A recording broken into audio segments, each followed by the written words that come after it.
a evolução dos arquétipos a partir da vinda de Cristo.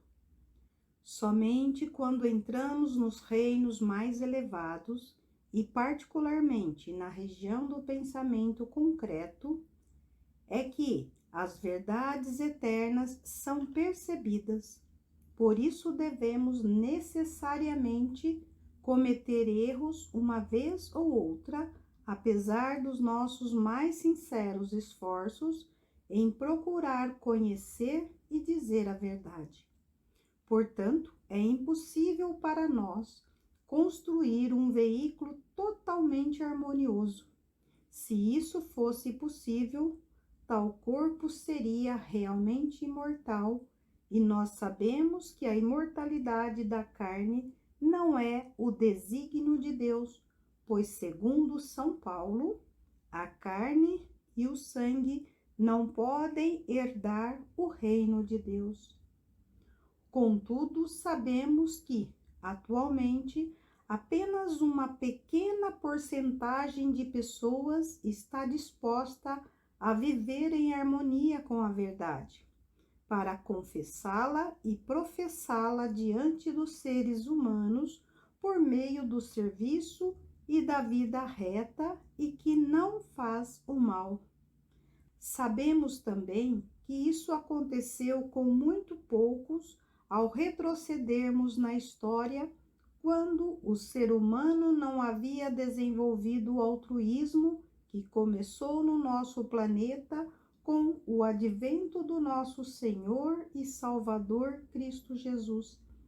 Nesse tempo, os padrões de moralidade eram muito inferiores e o amor à verdade quase desprezível para a maioria da humanidade, que se encontrava absorvida em seus esforços para acumular riquezas e adquirir poder ou prestígio quanto fosse possível. Portanto, as pessoas estavam naturalmente inclinadas a ignorar os interesses dos demais, e contar uma mentira não parecia de modo algum um ato repreensível.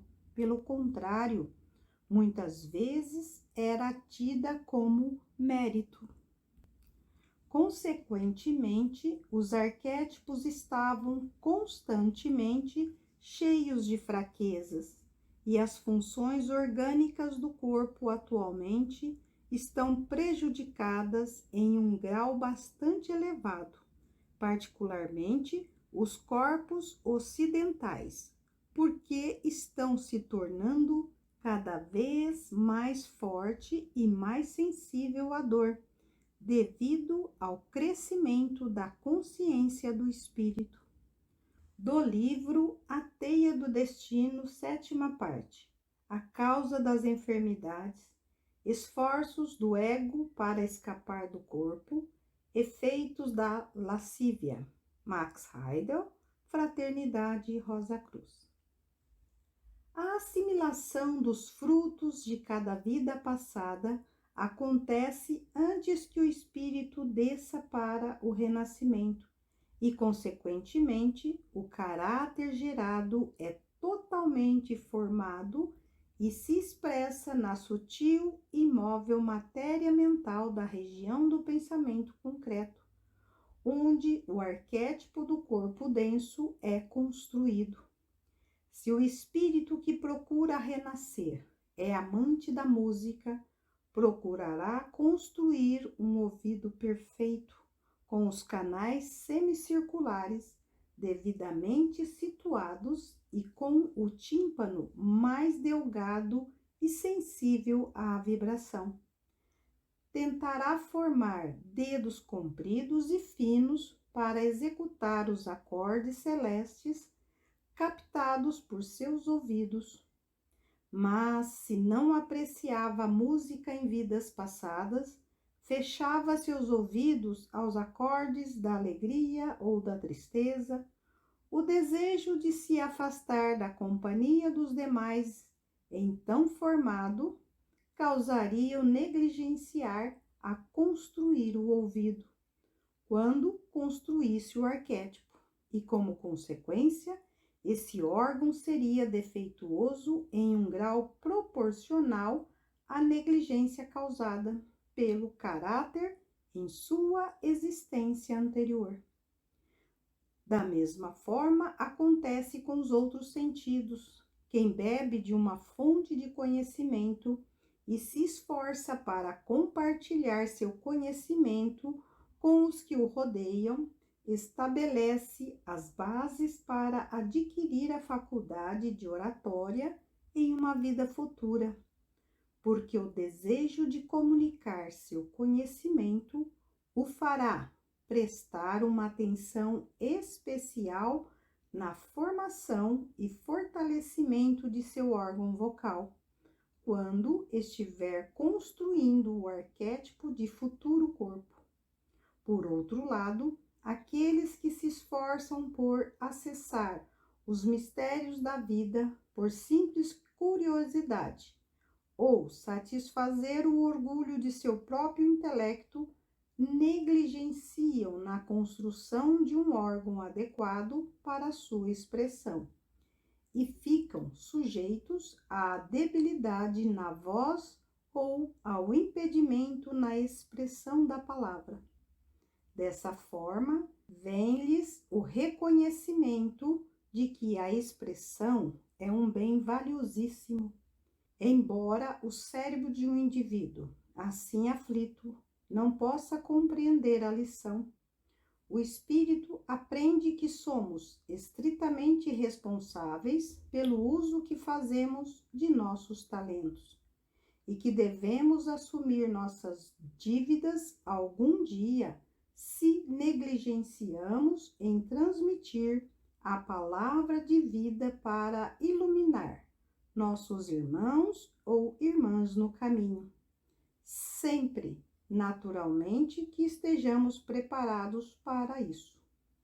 Do livro A Teia do Destino, 8ª parte, os raios de Cristo constituem o impulso interno. Visão etérica, destino coletivo. Max Heidel, Fraternidade Rosa Cruz. Quando o ego está a caminho do renascimento passado pela região do pensamento concreto, pelo mundo do desejo e pela região etérica, toma de cada uma delas certa quantidade de material. A qualidade desse material é determinada pelo átomo semente, baseado no princípio de que semelhante atrai semelhante. A quantidade depende do quanto de matéria será necessário e requerido pelo arquétipo na construção feita por nós mesmos no segundo céu. A partir da quantidade de átomos etéricos prismáticos apropriados para determinado espírito, os anjos do destino e seus agentes constroem uma forma etérica que então é colocada no útero da mãe e gradualmente envolvida de matéria física, formando o corpo visível da criança recém-nascida. Do livro A Teia do Destino, 4ª parte, a natureza dos átomos etéricos, a necessidade de equilíbrio. Max Heidel, Fraternidade Rosa Cruz. Nas 3 regiões inferiores da região do pensamento concreto, se encontram os arquétipos de tudo o que vemos no mundo físico, como minerais, vegetais, animais e humanos. Arquétipos dos continentes, rios e oceanos. E aqui o clarividente exercitado, cuja faculdade o capacita a alcançar esses planos mais elevados, vê também o oceano universal da vida fluente, em que todas as formas estão imersas. Vê o mesmo impulso vital movendo-se de forma a forma em ciclos rítmicos, sustentando a forma especializada pelo ego humano ou pelo espírito grupo do animal e do vegetal. Esses arquétipos não são meramente modelos no sentido geral do termo, algo assim como uma coisa em miniatura ou de material mais refinado. São arquétipos criadores, modelando todas as formas visíveis, como vemos no mundo, a sua própria imagem e semelhança, ou melhor, as suas próprias semelhanças, porque frequentemente muitos arquétipos trabalham juntos para formarem certas espécies, cada um dando parte de si mesmo para construírem a determinada forma. Eles são dominados e dirigidos pelas forças arquetípicas, que são encontradas na quarta região. É da substância das 4 regiões inferiores que nossa mente é formada, capacitando também ao ser humano a formar pensamentos e criar imagens que depois possa reproduzir no ferro, na pedra ou na madeira, de modo que por meio da mente obtida desse mundo, o ser humano se torna um criador no mundo físico, de modo análogo às forças arquetípicas.